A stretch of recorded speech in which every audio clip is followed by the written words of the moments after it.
c'est quoi? C'est de la 09.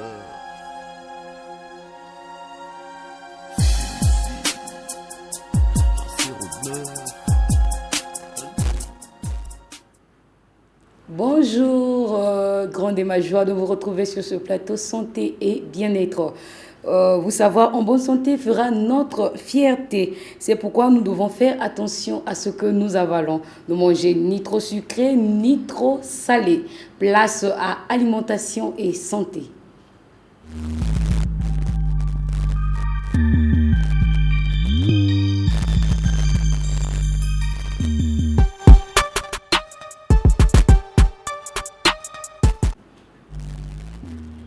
Aujourd'hui, nous allons parler des 6 bienfaits des graines de pastèque. La pastèque, c'est un fruit, mais nous allons nous intéresser aux graines de la pastèque. Donc, je vous propose de suivre cet élément.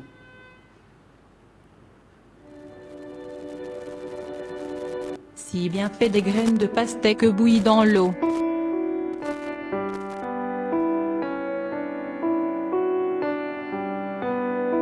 Il s'agit d'un des fruits les plus consommés en été.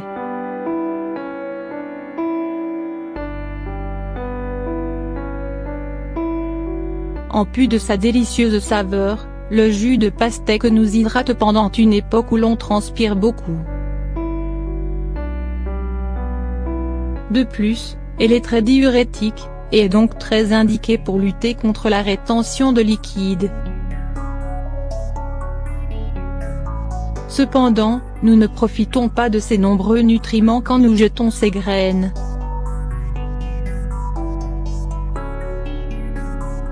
Ces petits pépins nous apportent de multiples bienfaits grâce à leur abondant nutriments.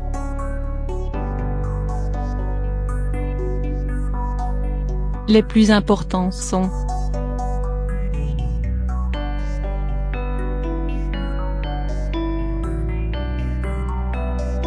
vitamines A, B, C.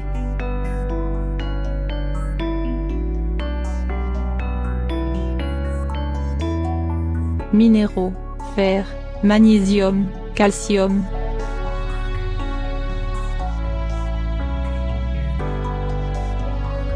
Antioxydants, graisses, polyinsaturés et monoinsaturés.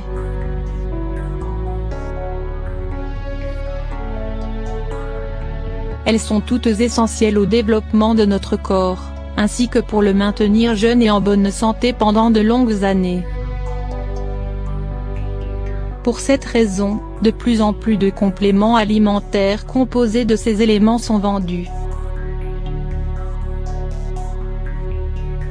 Néanmoins, vous pouvez recourir à des recettes maison pour obtenir ces apports ainsi, vous saurez ce que vous consommez et comment cela a été élaboré.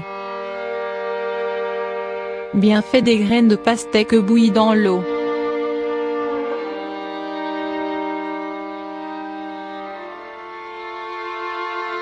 Vous améliorerez votre transit intestinal.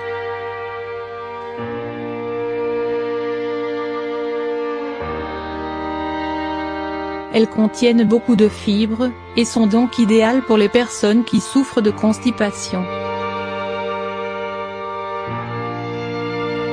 Parfois, le travail à la maison et à l'extérieur nous complique beaucoup la vie lorsque nous devons aller aux toilettes.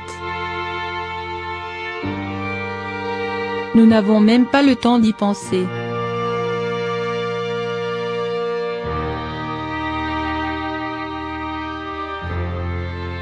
Grâce à cette boisson, votre corps vous le demandera.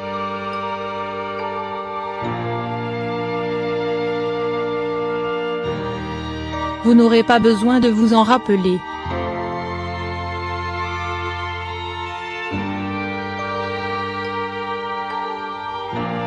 Vous nettoierez vos reins.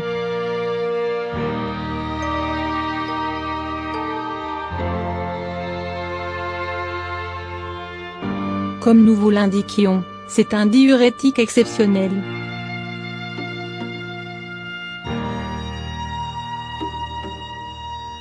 Par conséquent, vous dépurerez vos reins lorsqu'ils se débarrasseront de la majeure partie des substances nocives qui s'y logent. Souvenez-vous que les reins ont une fonction très importante dans notre digestion, puisqu'ils favorisent l'expulsion des toxines à travers l'urine. Vous retardez le vieillissement avec les graines de pastèque bouillies à l'eau.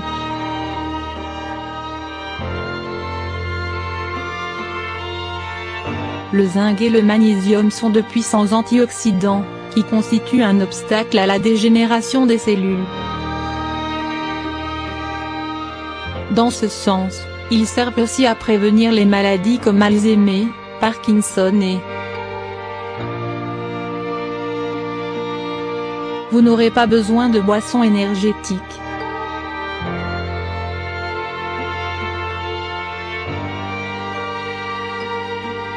Les graines de pastèque supposent un apport calorique considérable.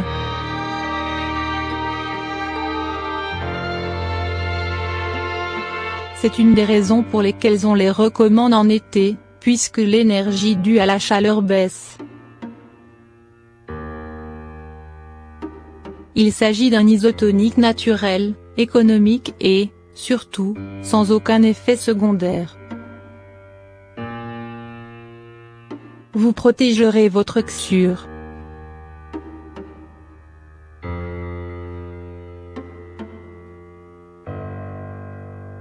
Le summum dans ce cas est l'arginine.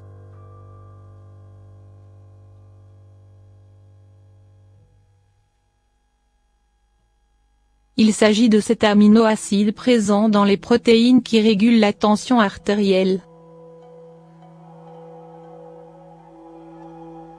De plus, il dilate les artères, ce qui permet au sang de circuler facilement à travers eux. Sachant que les artères apportent le sang oxygéné au XUR, ces bienfaits sont incontestables. Ce sont des antidépressifs naturels.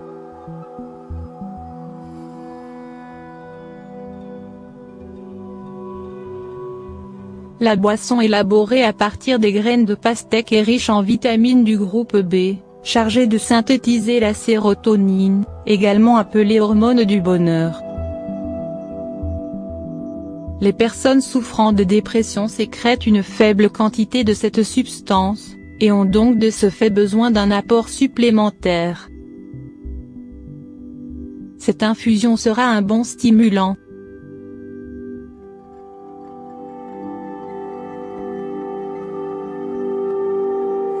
Comment élaborer une infusion aux graines de pastèque?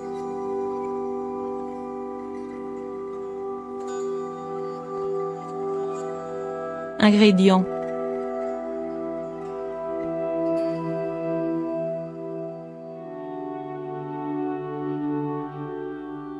« 40 graines de pastèque, 2 litres d'eau.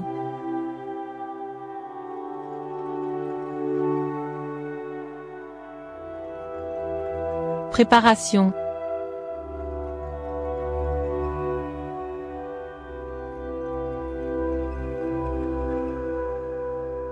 Pour réaliser cette magnifique infusion, vous n'aurez qu'à moudre dans un mortier ou un mixeur 40 graines de pastèque. Plus elles seront fraîches, mieux sera le résultat.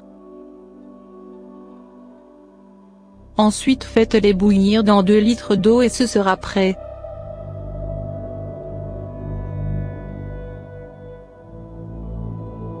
Façon de la consommer.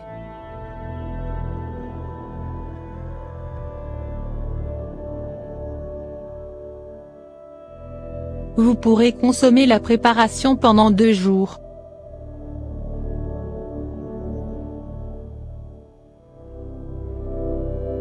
Dans le cas où vous soyez au 3e jour et en ayez encore, jetez-la et recommencez le processus. C'est le temps de vie pour que la préparation reste dans de bonnes conditions.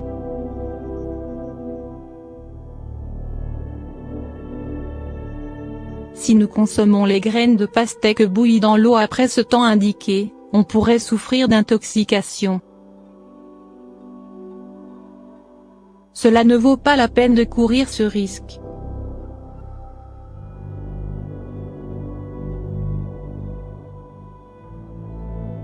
Au cas où vous souhaitiez la consommer en dehors de chez vous, vous n'aurez aucun problème.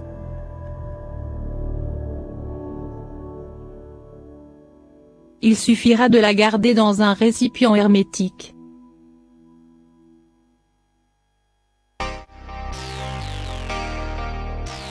D'ailleurs l'idéal c'est de la garder de cette manière pour qu'elle vous accompagne toute la journée.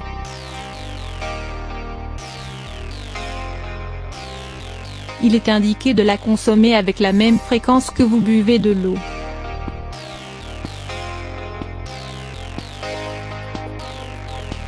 Ainsi, vous bénéficierez des mêmes bienfaits si vous la buvez fraîche.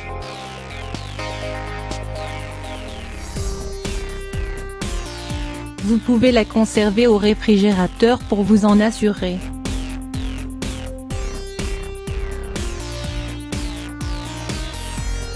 Il sera donc très simple de se laisser tenter par cette merveilleuse infusion.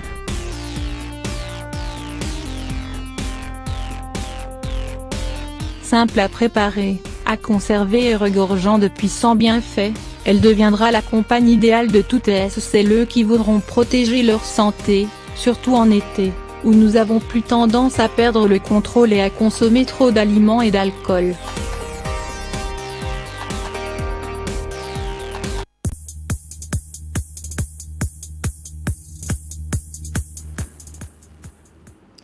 Vous venez là de suivre la pastèque, mais précisément des graines de pastèque.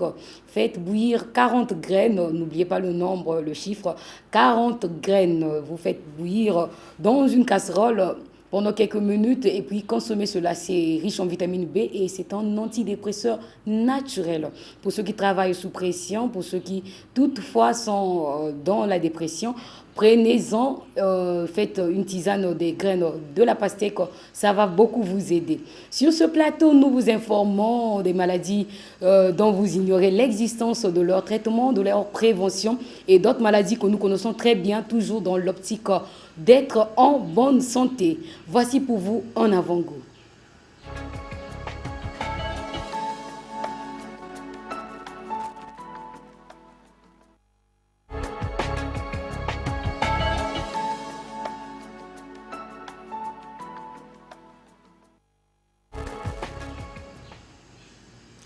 Dans notre rubrique Disease, nous avons deux thèmes. Le premier thème, qu'est-ce que l'AVC? J'espère que ça vous intéresse déjà pour ceux qui nous suivent à la maison. Écrivez-nous au 06 972 45 04. Et le second thème, quels sont les signes qui annoncent l'AVC? Regardez. Avant de voir en détail ce que c'est qu'un accident vasculaire cérébral, commençons par orienter ce schéma. Ce qu'on voit, c'est une personne de profil. Et c'est comme si on pouvait voir à l'intérieur de sa boîte crânienne. On va mettre quelques légendes pour s'y retrouver. On voit ici les os du crâne qui protègent le cerveau. Et on voit aussi les différentes parties du cerveau, avec la plus grande partie qui est formée par les hémisphères cérébraux. Et celui qu'on voit de ce côté, ce serait l'hémisphère cérébral gauche. On a ici le cervelet. Et cette partie qu'on devine ici à la base du cerveau et qu'on appelle le tronc cérébral. On va se concentrer maintenant sur les vaisseaux sanguins. Les vaisseaux que j'ai représentés en bleu, ce sont les veines qui drainent le sang en provenance du cerveau. Et ce qu'on voit en rouge sur ce schéma, ce sont les artères qui amènent le sang au cerveau. Celle qui est la plus en avant ici, c'est l'artère carotide interne. Et puisque c'est le profil gauche de cette personne qu'on est en train de regarder, c'est l'artère carotide interne gauche, qui se divise pour donner une artère cérébrale antérieure,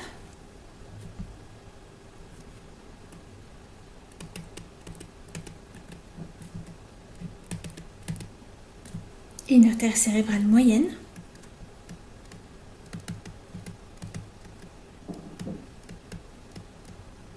et ce que j'ai représenté ici, ce serait l'autre artère cérébrale antérieure, celle qui serait issue de l'artère carotide interne droite, et qui a la particularité d'être reliée à l'artère cérébrale antérieure gauche par une petite artère qu'on appelle l'artère communicante antérieure. Si on s'intéresse maintenant à la vascularisation postérieure du cerveau, Ce qu'on voit ici, c'est une artère qui chemine à travers les vertèbres cervicales et qu'on appelle logiquement l'artère vertébrale. Ça aussi, c'est une artère qui existe en 2 exemplaires, une à droite et une à gauche. Et ce que font ces 2 artères vertébrales droite et gauche, c'est qu'elles se rejoignent en avant du tronc cérébral pour former le tronc basilaire. Et sur leur chemin, les artères vertébrales et le tronc basilaire donnent naissance à plusieurs artères à destination du cervelet et du tronc cérébral, avant de se diviser en 2 artères cérébrales postérieures.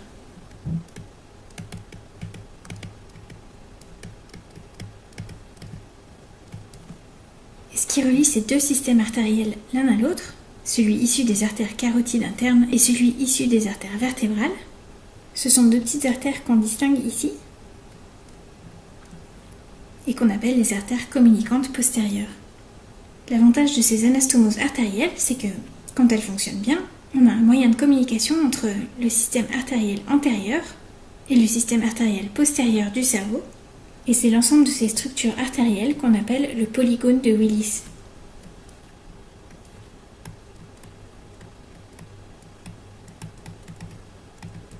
Donc maintenant qu'on a parlé des principaux vaisseaux sanguins du cerveau, venons-en à ce que c'est qu'un AVC, autrement dit un accident vasculaire cérébral.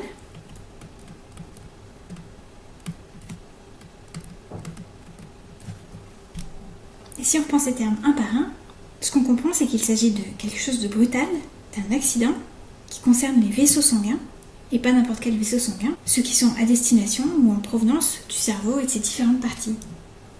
Le nom qu'on donne parfois aux accidents vasculaires cérébraux dans le langage courant, c'est ce qu'on appelle une attaque. Et là aussi, ce qu'on voit bien, c'est qu'il s'agit de quelque chose de brutal, parce que le point commun de tous les accidents vasculaires cérébraux, c'est qu'on a d'un seul coup une interruption du flux sanguin.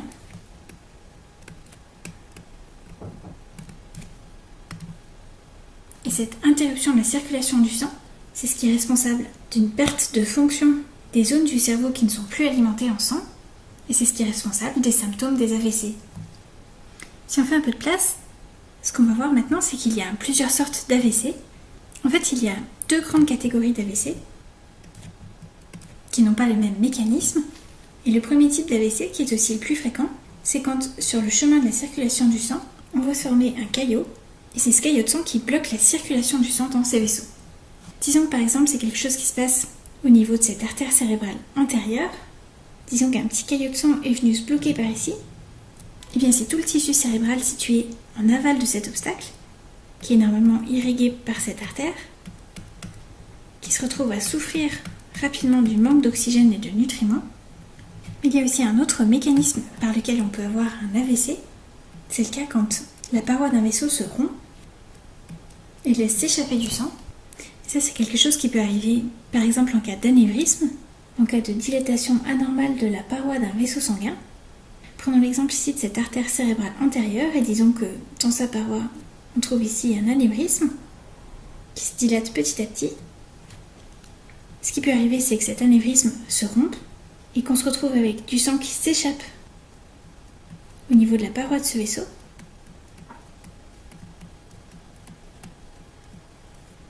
Et donc ce qui se passe, c'est que non seulement, puisqu'on a cette fuite de sang à cet endroit-là, le tissu cérébral situé en aval de cette fuite de sang n'est plus irrigué correctement, mais en plus on a cette collection de sang qui se crée ici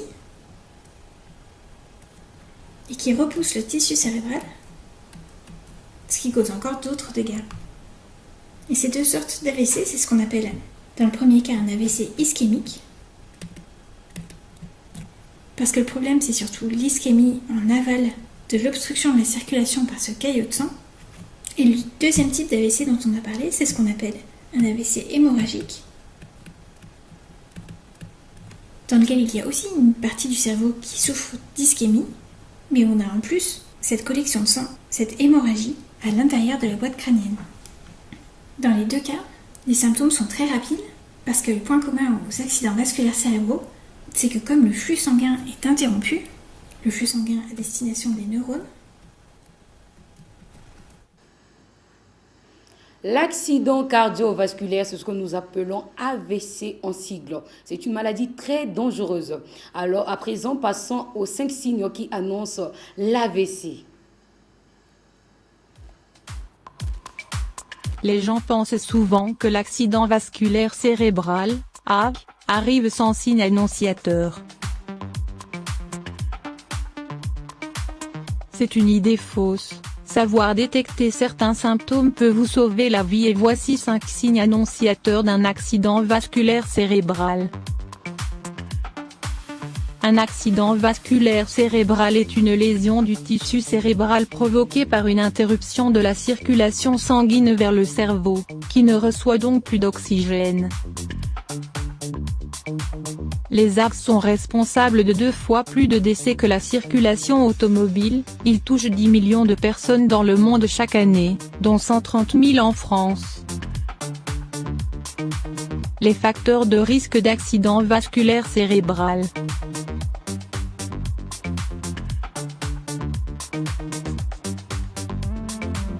Les causes ne sont pas multiples, 2 mécanismes peuvent être à l'origine de cette interruption de la circulation sanguine. Un bouchon se forme dans une artère en raison d'une accumulation de graisse au niveau des parois des vaisseaux sanguins. Il s'agit alors d'un infarctus cérébral, concernant 80 des cas. L'AV peut également arriver suite à la rupture d'un vaisseau sanguin entraînant une effusion de sang dans le cerveau, il s'agit d'une hémorragie cérébrale. Le nombre d'AV augmente avec l'âge, et les hommes de plus de 65 ans sont plus exposés que les femmes. Toutefois, les accidents vasculaires sont la première cause de mortalité chez les femmes.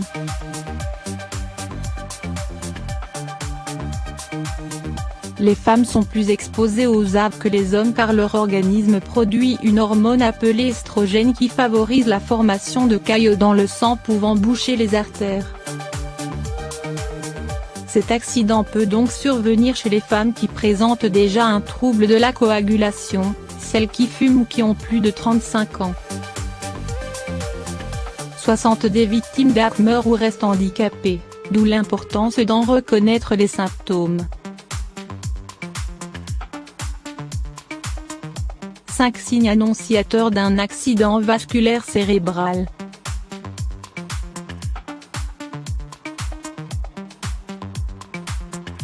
Avoir du mal à parler.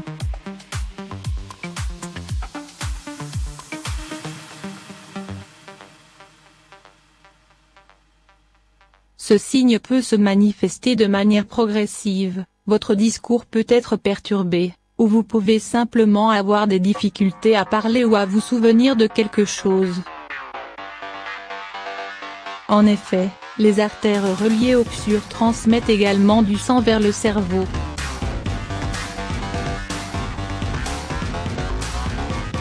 Lorsque ces veines se resserrent, le sang n'arrive pas en quantité suffisante au cerveau, ce qui peut provoquer des nausées ou perturber votre discours.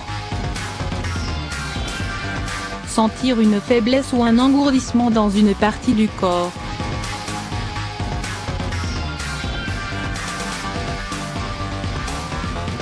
Une sensation de faiblesse ou d'engourdissement peut être un signe précurseur d'AV, car les artères commencent à se rétrécir, perturbant ainsi la circulation sanguine. Le flux sanguin vers le psure diminue, ce qui fatigue une partie de votre corps, d'où une sensation d'engourdissement, notamment au niveau d'une jambe ou d'un bras. Si vous ressentez cela, consultez au plus vite un spécialiste.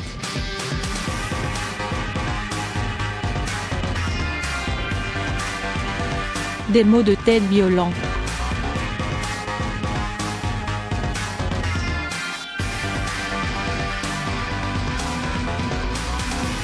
Lorsque le cerveau ne reçoit pas suffisamment de sang, des maux de tête assez violents surviennent.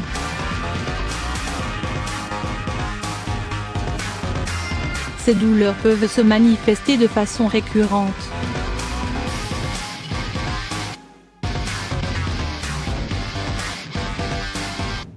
Dans ce genre de situation, consultez un spécialiste.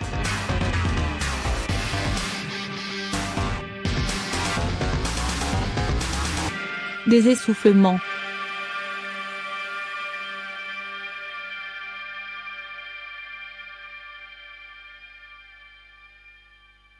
Les personnes susceptibles d'avoir un AVC peuvent ressentir des essoufflements après avoir effectué des tâches faciles et qui ne nécessitent pas beaucoup d'énergie.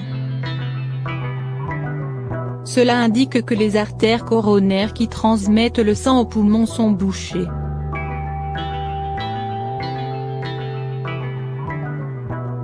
Consultez un spécialiste.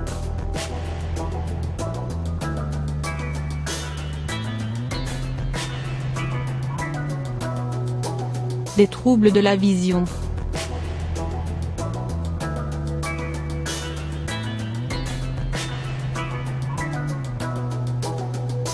Cette perturbation de la circulation sanguine peut sérieusement troubler la vision.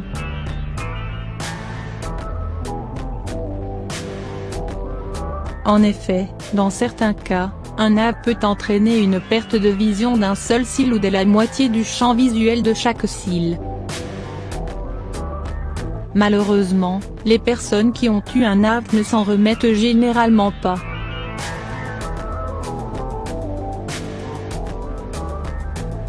Certains troubles comme la perte de la vue, du langage, de la mémoire ou de l'usage d'un membre, paralysie, sont souvent irrémédiables. Apparition de tous ces signes en même temps.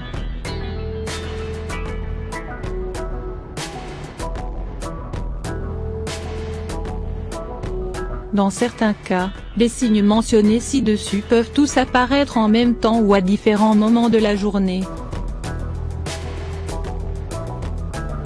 Il est donc important de ne pas les négliger et de voir un spécialiste au plus vite.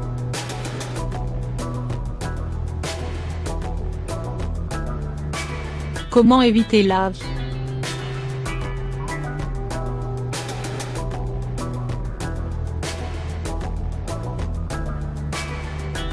La cause principale d'AVC est l'hypertension artérielle, il est donc conseillé de surveiller sa tension afin d'éviter les risques.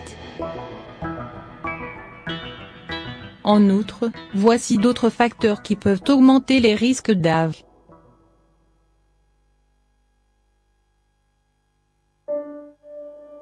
L'alcool. Le tabagisme.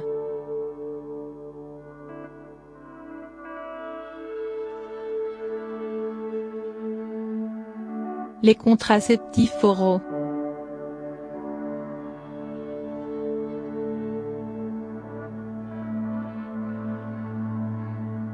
Le cholestérol. Le diabète.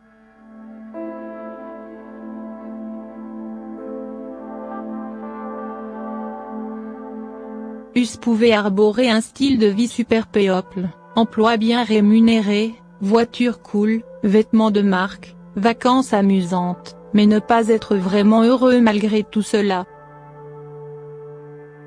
Vous sentir bien dans votre peau ne devrait pas dépendre d'un résultat spécifique.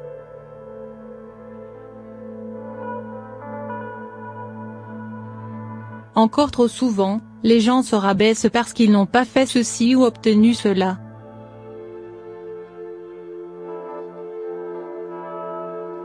Votre confiance ne devrait être tributaire ni des objectifs que vous avez atteints, ni du prestige que vous avez auprès des autres, ni du contenu de votre compte bancaire.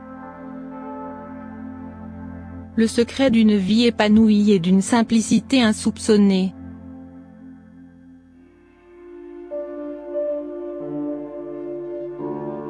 Prenez l'engagement de vous traiter avec les mêmes égards que vous montrez aux personnes que vous considérez importantes.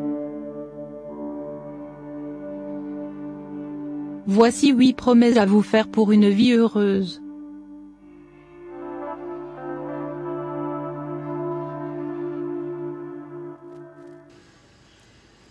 L'accident vasculaire cérébral, ce que nous appelons l'AVC. Parmi les signes, nous avons pu noter le mal de tête, les nausées répétitives, la faiblesse, les troubles de vision, la perte de mémoire. Quand vous déposez quelque chose, vous oubliez là où vous avez mis la chose. C'est l'un des signes qui annonce l'AVC. Nous vous conseillons souvent de vérifier votre tension. Ça coûte 200 francs dans une clinique. Rendez-vous dans un centre de santé, dans une clinique, pour vérifier votre tension. Faites-le au moins chaque fin du mois, c'est mieux, pour éviter l'AVC. On dit mieux vaut prévenir que guérir. Nous passons à présent à notre rubrique cosmétique.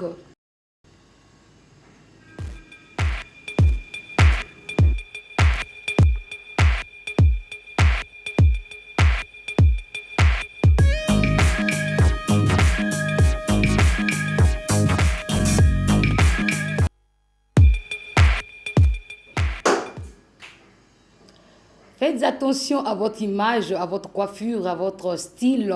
Cela vous permet de vous démarquer des autres. Cela vous permet d'avoir des amis, de vous faire une place dans la société. Alors, nous vous proposons de regarder avec attention ce tuto.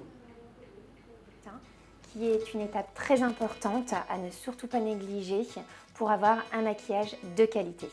Priscilla va nous montrer les différentes étapes qui seront l'application de la base, l'application du fond de teint, de l'anti-cerne, des correcteurs, de la poudre libre, mais aussi du blush. Priscilla, c'est à toi. Pour le maquillage du teint, vous aurez besoin d'une éponge à fond de teint, d'une houppette, d'un pinceau correcteur fin, d'un pinceau modeleur, d'un pinceau poudre, d'un pinceau blush, d'une coupelle, d'une base de maquillage, de fond de teint, d'anti-cerne, de correcteur sec ou gras, d'une poudre libre, d'une spatule de prélèvement, de blush.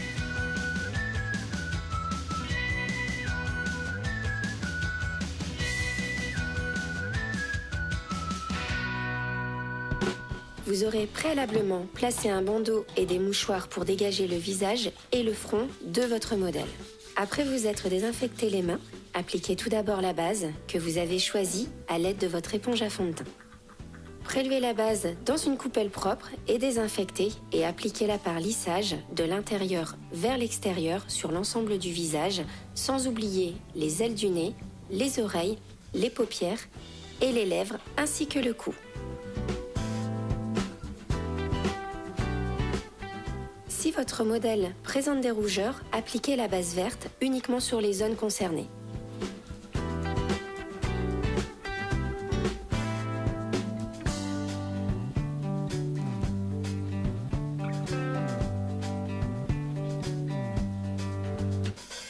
Une fois la base appliquée, vous allez maintenant unifier le teint à l'aide du fond de teint. Il peut être fluide ou compact pour une couvrance plus importante. Pour un résultat très naturel, type maquillage jour ou flash, la bébé crème est un produit efficace et très en vogue actuellement. Pour le fond de teint fluide, la technique est la même que pour la base, mais il vous faudra l'étaler de manière uniforme sur l'ensemble du visage, de l'intérieur vers l'extérieur, et le fondre dans le cou, à la racine des cheveux et sur les oreilles.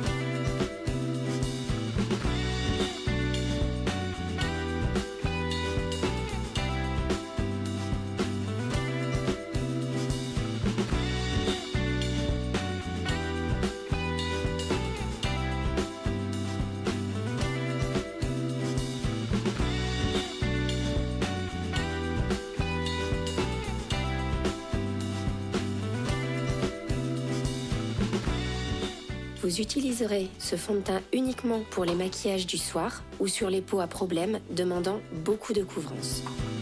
Prélevez tout d'abord le fond de teint à l'aide de votre spatule désinfectée et travaillez-le à l'aide de votre éponge. Cela permet de chauffer le produit et d'en faciliter son application. L'application sera en revanche différente de celle du fond de teint fluide.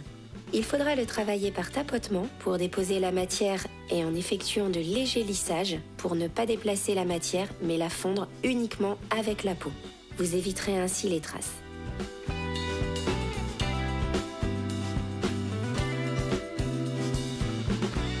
Vous pourrez en revanche estomper le fond de teint vers le cou, la racine des cheveux et les oreilles.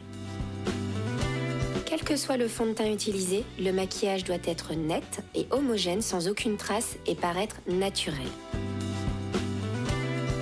Vous avez maintenant terminé l'application de votre fond de teint. Il est temps de camoufler les éventuelles cernes, poches ou autres imperfections cutanées. Prélevez votre anti-cerne et votre correcteur vert si besoin à l'aide de votre spatule désinfectée et travaillez la matière à l'aide du pinceau correcteur fin. Déposez avec votre pinceau l'anti-cerne au creux du cerne et tapotez pour le fondre sans le lisser.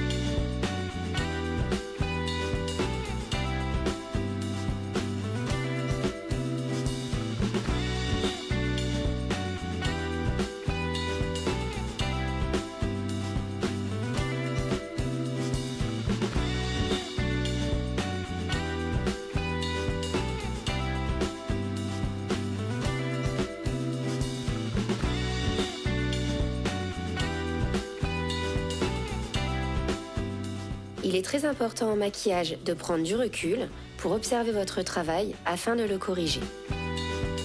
Une fois les cernes et poches masquées, repérez les imperfections comme les petits boutons.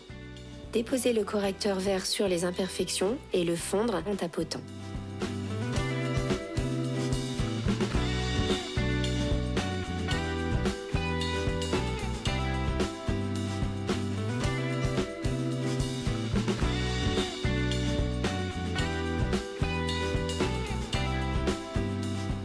Vous devez maintenant fixer votre teint et vos corrections avec la poudre libre. Prélevez dans une coupelle désinfectée de la poudre libre.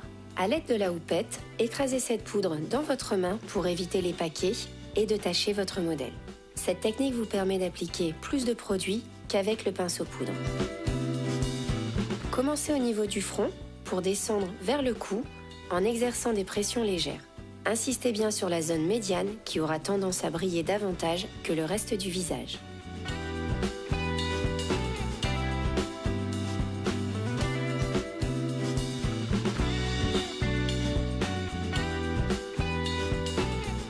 Une fois que l'ensemble du visage est bien matifié, balayez-le à l'aide d'un gros pinceau pour éliminer les excès de poudre libre. Votre modèle a maintenant un teint uniforme. Nous pouvons ensuite réaliser les corrections morphologiques qui seront effectuées avant l'application de la poudre libre pour les correcteurs gras ou après l'application de celle-ci pour les correcteurs secs. Pour les correcteurs gras, vous devez vous munir de votre éponge.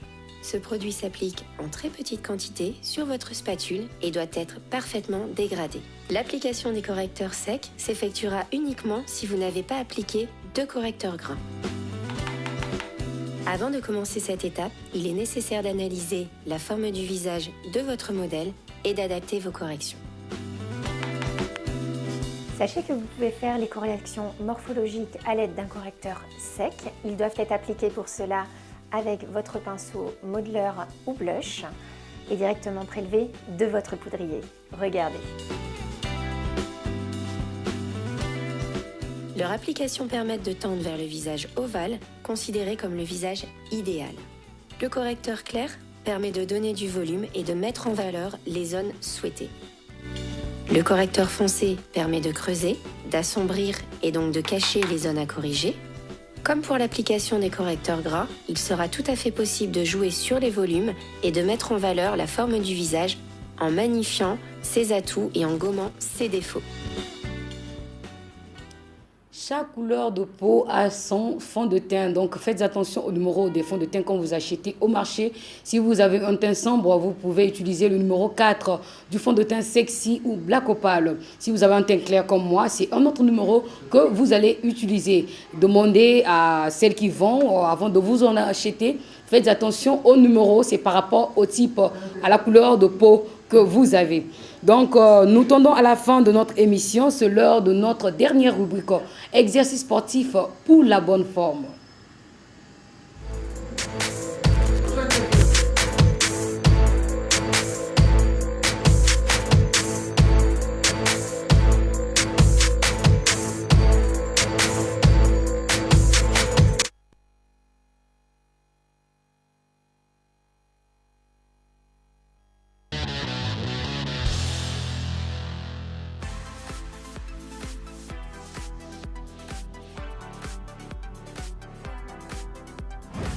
Tout le monde n'est pas fait pour les salles de sport et soyons honnêtes, la plupart des gens n'ont pas le temps d'y aller. Mais ce n'est pas une excuse pour ne pas faire de sport. Un entraînement avec enchaînement rapide est très efficace. Grâce à un rythme élevé, tu peux brûler une grande quantité de calories en peu de temps. Essayons ces 5 exercices simples qui ne prendront que 4 minutes.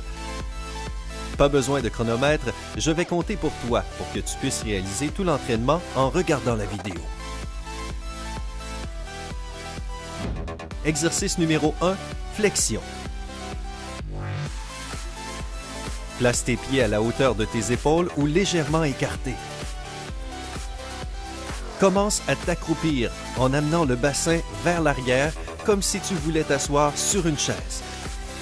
Descends aussi bas que possible en gardant le dos bien droit. Reviens à la position initiale en étirant tes jambes et tes fessiers. Recommence cet exercice pendant 60 secondes seulement. C'est parti!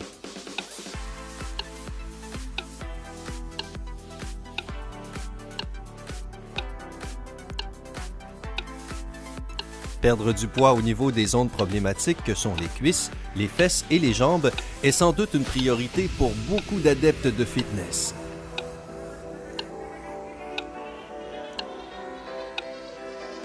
Les exercices pour débutants comme les flexions sont vraiment efficaces et bénéfiques. Si tu réalises cet exercice tous les jours, ton corps va se transformer en un mois seulement.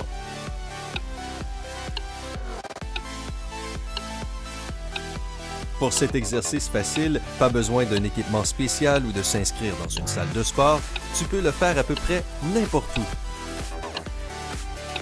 Il ne reste que quelques secondes.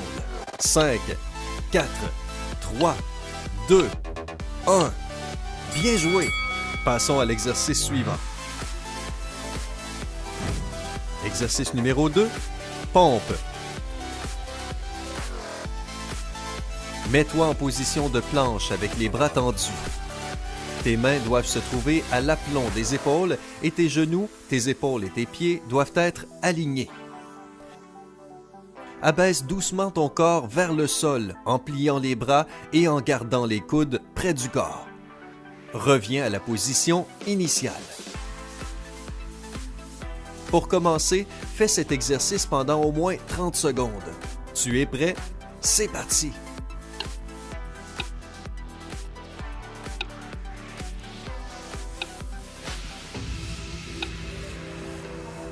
Cet exercice est parfait pour travailler les muscles pectoraux et les triceps. Si tu n'en as jamais fait, tu peux poser les genoux par terre ou les faire sur une chaise ou un canapé.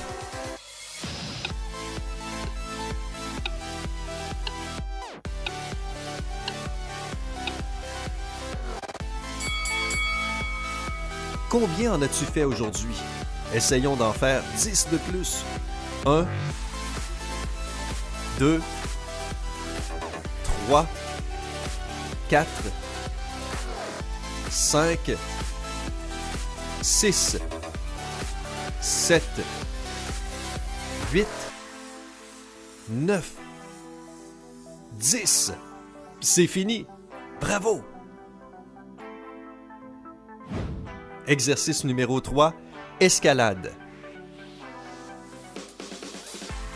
La position de départ est la même que pour l'exercice précédent.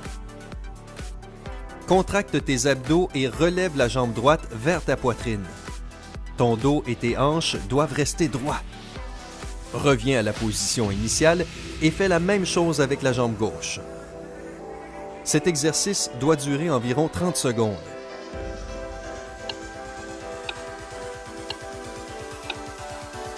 Prends ton temps et fais attention à ta posture. Cet exercice permet de renforcer les abdos et de brûler des calories. Ne force pas trop. Si c'est trop dur, mets la vidéo sur pause. La musique doit t'aider à garder le rythme pour cet exercice.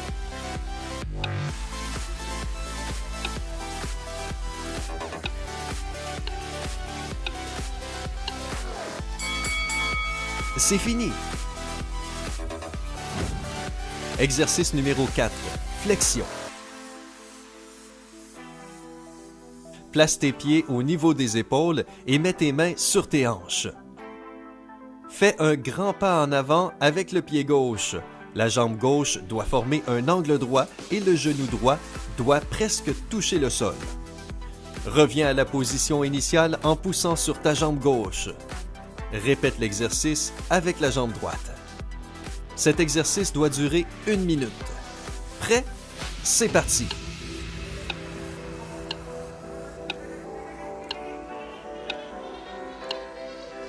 Place tes pieds au niveau des épaules, mains sur les hanches. Fais un pas en avant avec le pied gauche. Reviens à la position initiale et répète l'exercice avec la jambe droite. Puis recommence avec la jambe gauche. Puis de nouveau la jambe droite. Gauche. Droite. Gauche. Droite. Continue jusqu'à ce que le temps soit écoulé. Il est important de garder le dos bien droit pendant toute la durée de l'exercice.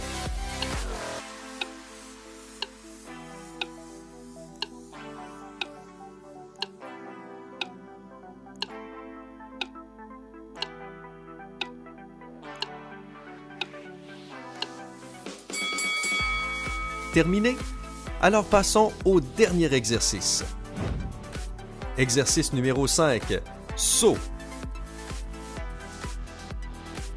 Mets tes bras le long du corps. Saute vers le haut en écartant les jambes et en levant les bras au-dessus de ta tête. Reviens à la position initiale avec un saut rapide. 45 secondes suffisent pour cet exercice. Mets-toi en position. Relâche tes épaules et ton cou et prépare-toi. C'est parti! Cet exercice, appelé Jumping Jacks, fait partie de l'entraînement de l'armée américaine, car il améliore l'endurance physique et respiratoire. Sens-tu tes muscles te brûler? Cela veut dire que tu le fais bien. Continue à sauter jusqu'à la fin du chrono. L'entraînement devrait te remplir d'énergie et non te fatiguer. Donc, ne force pas trop au début.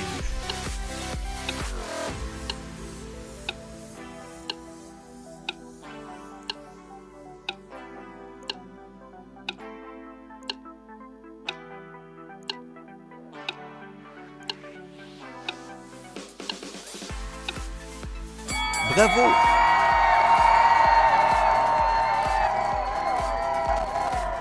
Tu as rendu un grand service. Faire du sport vous permettra d'avoir une bonne morphologie comme mon cher collègue Chamery OM et pourquoi pas Chris Joy ou celui qui est à la régie finale Blood. Nous sommes arrivés au terme de notre émission. Je vous demande de suivre la rediffusion de ce numéro jeudi à partir de 16h pile. Je vous informe aussi que nos émissions sont disponibles sur YouTube 24h sur 24. Si vous avez besoin du lien, cliquez juste, plutôt envoyez-nous un SMS ou votre signal sur WhatsApp, parce que notre numéro WhatsApp il est disponible 24h sur 24 ou carrément rentrez sur YouTube et cliquez santé et bien-être. Vous verrez vos numéros de santé et bien-être. C'était là votre émission de santé. Je fais des big coucou à Chris Joy, notre réalisateur de tout le temps, à Sévi qui a la régie finale, à Blood, à Roger, bienvenue Roger Kouimissa, le record de Équateur Service Télévision. Je fais un gros bisou à Blanchard depuis Kinshasa, il est journaliste. Je fais des big coucou au couple pastoral Sidonie et Jean-Marie Baleka.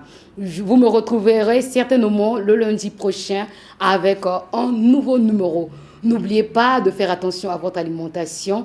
N'oubliez pas de prendre soin de votre santé. Telle est notre préoccupation. Bye.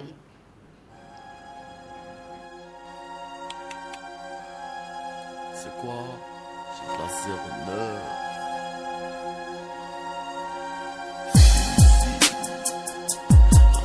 La 09.